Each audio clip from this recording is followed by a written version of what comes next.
Sa Mandaue City, gitapukan ang ilang Valentine display nga pwede daw alternatibong kasuruyan karong adlaw sa mga manag-uyab o mga pamilya. Samtang ang kapulisan naghimo og Valentine checkpoint ug naghatag og regalo. Ang report ni Nico Sereno.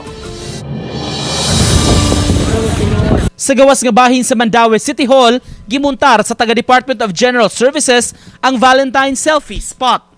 Kaganiha, daghang mga manglabay ang nanghunong aron makapahulagway sa dapit. Posing diri, posing didto sa display nga gipamutangan sa mga balloons, buwak ug mga stuffed toys. Lakip sa gipang display kaganiha ang makalingaw nga mga hugot lines haom niining panahona. Giplastada sab kini aron dunay alternatibo nga kasuruyan labi na karong gabii sa adlaw sa kasing-kasing.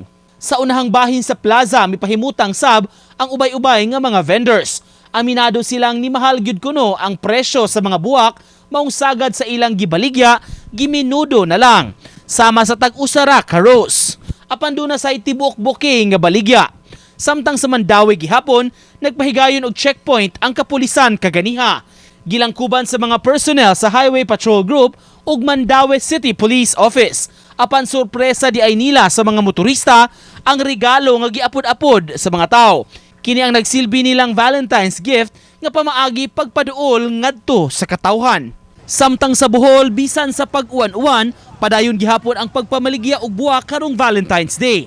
Kaganihang kadlawon pa di maayo ang panahon, apan nagpabilin sa ilang pwesto ang mga manindahay.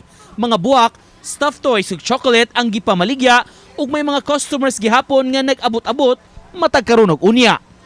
Nico Sereno, Balitang Bisdak.